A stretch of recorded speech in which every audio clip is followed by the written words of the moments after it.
Last September, at the United Nations Summit for Sustainable Development, the world leaders adopted the 2030 Agenda for Sustainable Development. And this agenda comes in a series of many other actions which took place before. So this is really, it comes like a crown on top of all previous efforts to look at a new way for sustainability based on integrated approaches to development of our cities, regions, and sectors in general. The agenda identifies 17 sustainable development goals, and majorly they are focused on poverty was a major issue in this agenda, combating climate change, working for economic development, the sustainable cities and regions, working for better environments. The question of peace, migration were really top issues also on this agenda. So there is lots of issues, and the agenda looks really on integrating all these approaches in development in order to achieve sustainability in terms of social, economic, and environment in balance with each other. So what was new, I feel, with this agenda is the integrated global approach to development. So it's not one sector or the other. It is really how better economy can impact on inclusiveness, how environment can impact on economy. So it's like an integrated approach, and it is strategic approach. But the implementation of this sustainability agenda is left to the local states to develop their own priorities. I choose to focus on the sustainable cities and communities in terms of PLANA, and here the agenda focuses on the issues of inclusive cities, safetiness in cities, environmental sustainability, and building resilient cities and communities. So these were the major issues. In terms of inclusive and safe cities, it is based on that we would like to develop cities for all. We would like to have a diverse housing offer, accessible to the poorest people, to upgrade the slum areas, to have access to affordable public transport systems, and to improve the local economies in the different cities and regions. And also to have the questions of to deal with this upgrading of slum areas and informal settlement areas in cities. In terms of environment and sustainability and resilience, there is lots of focus on the climate change, how to combat climate change, how to work for better environment, reducing our CO2 and the footprint of cities in terms of environment, and how to work for dealing in better ways with municipal waste and air quality. There is an approach also to how to deal with the resources, better resource management in urban areas. And this was really a very big improvement, also looking at the agenda and the approach to sustainability. What is also another important point in this sustainability agenda is that for first time, I think the agenda looks at the urban areas, the peri-urban areas, and the rural areas in continuity with each other in terms of social, economic, and environmental development. Before, we were focusing on the compact city, we were focusing on cities, we were focusing on possibly the development of agriculture, but it is now acknowledged that development is not only an urban matter, but it's also the regional scale, which is greatly important, looking into resources and management of resources in continuity across areas. And that brings to mind that in order to be able to manage these resources in urban, rural areas, in continuity with each other, then we have really to focus on developing our regional planning capacities and national planning capacities to be able to extend this development. So this is the focus area of sustainable cities and communities. On top of that, we have to think in addition to what I told, that all the targets, the other targets in the sustainability agenda, including how to combat poverty and how to work for local economic development, they are all included in the sustainable cities. So when we work with cities, we have to include all these targets for other sector programs. And to implement this strategy, the United Nations established a central platform, and this platform should work with stakeholders and should work with, should support dialogue through a series of meetings. For example, in this present day, the 20th, there are ongoing meetings which place focus on community engagement and community role as essential in extending sustainability goals. So, so we'd like to look at how is it going then with all these principles that are set, that are launched. How is it going in the cities? I choose to look, in fact, on the European and on the Middle Eastern areas, which I know. So, in relation to Copenhagen, I can present it because I have been leading the working groups towards a new city strategy for Copenhagen in 2007. And already then, we have worked with the terms environmental sustainable city. We have worked with the term a diverse city for all, a dynamic and knowledge city. And we have chosen to focus on one space in the city because we believe that it is important to improve the locational potentials in order to be able to promote sustainability. And of course, this strategy was based on an open dialogue with different stakeholders, and it was leader in terms of looking into partnership to implement the strategy. So it's not only in terms of a plan, which is in many countries, making a plan for a city, it's like a study, but here it's really operational, which is supposed to be led through partnerships as well. So for Copenhagen to be a sustainable city, we worked with several elements like the Copenhagen as an environmental capital for Europe. We focused on the compact city, so we wanted really to compact and densificate in the urban area. Less cars, more bicycles, more multimodal transportation. We worked with energy zones, and we included environmental policy in urban development. At that time, I worked also as project manager for Agenda 21, and all the input poured into this sustainability strategy. So it is also a sustainability strategy based on enabling Copenhagen as a diverse city, working with different housing offer, focusing on creating more mixed neighborhoods with a mixed retail offer, and creating a diversity for everyone in terms of everyone should have the right to the city.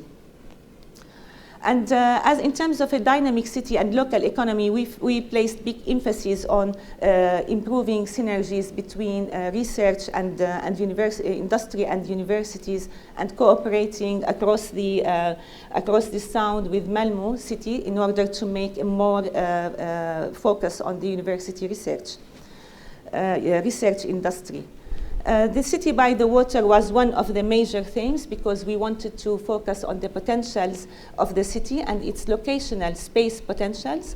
And, but here what was important is that we led also a comprehensive coastal management program for all the coastal areas, which was also avant-garde at that time. In London, I will talk about two boroughs in London, because they can provide a lot of learning about how the challenges to planning. In Copenhagen, to go back, in Copenhagen the challenge was implementing the diverse housing offer. We had big difficulties in finally to implement an accessible housing, which is affordable housing. So it kept and remained a major challenge, in fact, despite all efforts.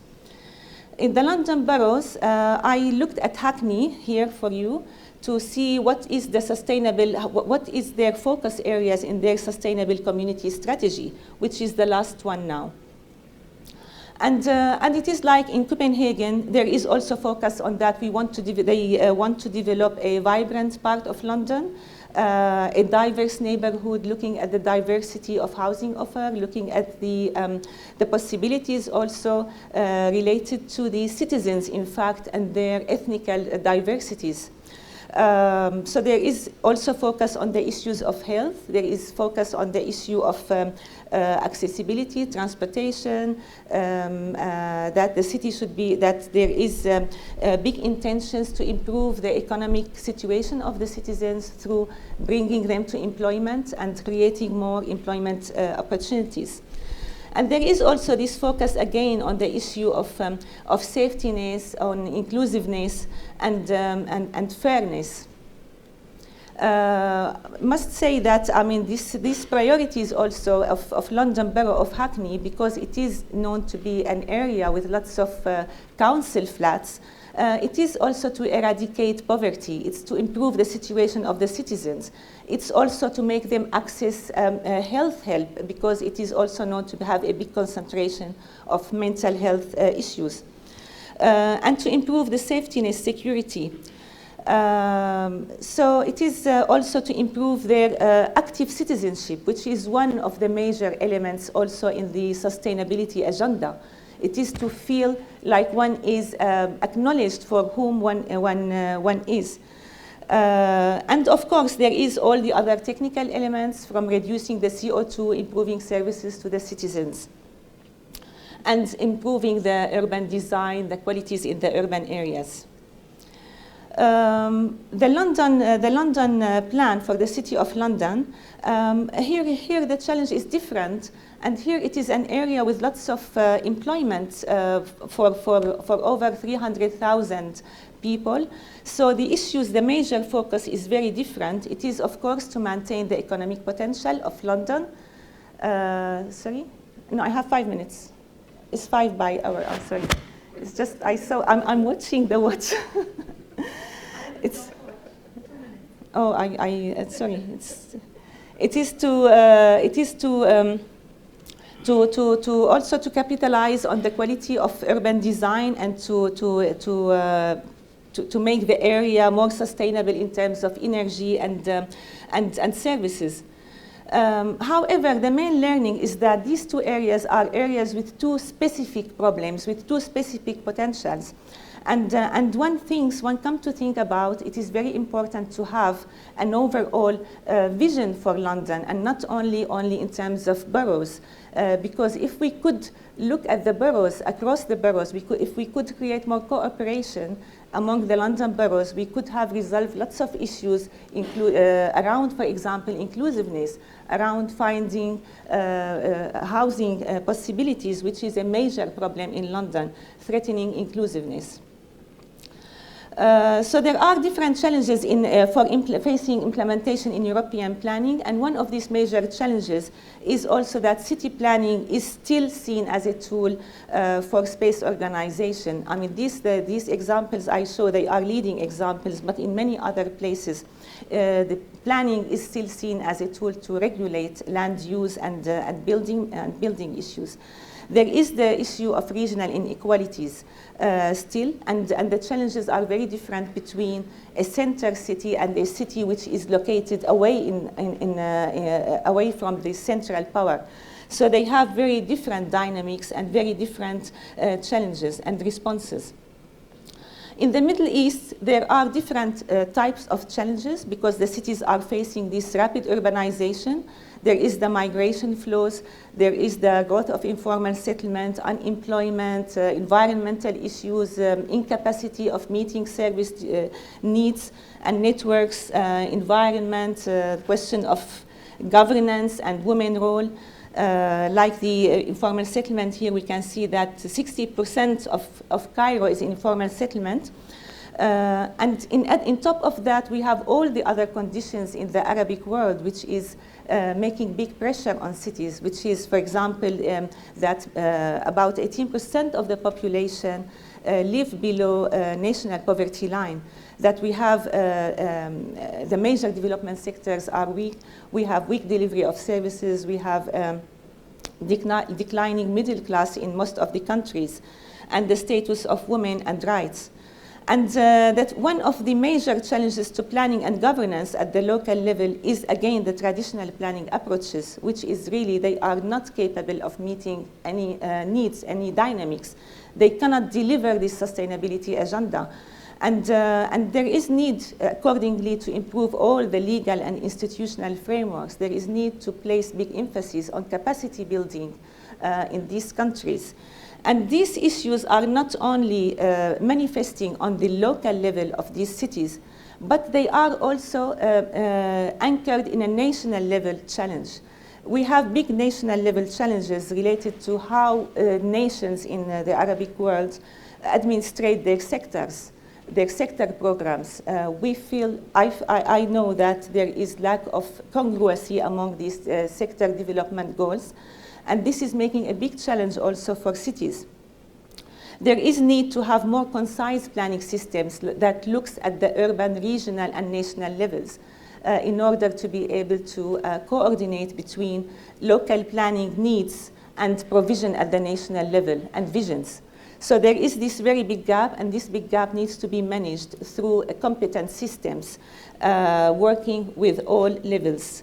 And there is the problem of using using all the potentials of human and the management of human and natural resources.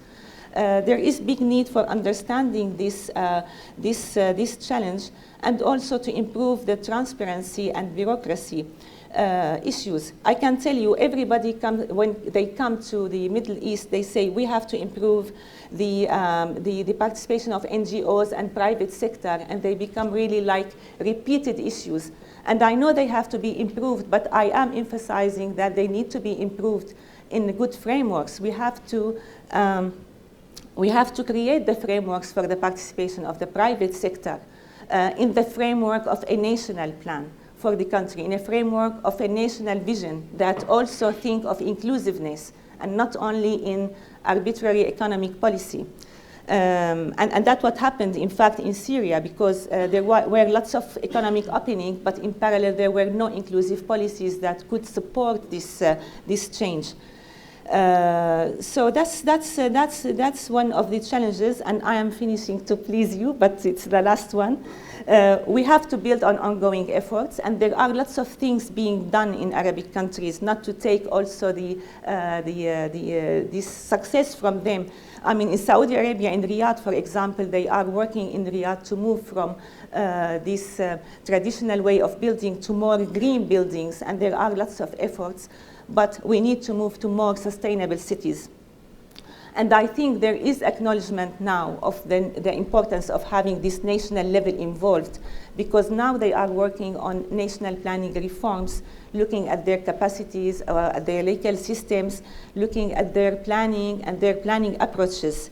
And they are working, the Saudi with the United Nations, on developing these possibilities of a complete reform with building urban observatories and the capacities of these systems. So finally, it is very important. The experiences are very interesting, and it is very important to exchange these experiences among countries, whatever it is between the Europe and Middle East or other parts, or it is on the same platform of one country. It's very important to have this exchange, and it's important to build awareness and change behavior at all levels, including the normal citizen. It is really worth to work from bottom-up approaches. And I mean, the buzzword of the United Nations, no one is left behind, is very important. But this, I think that we should walk the talk. I mean, it is important to have collective action and to support rights, peace, and livability in order to be able to implement the sustainability agenda.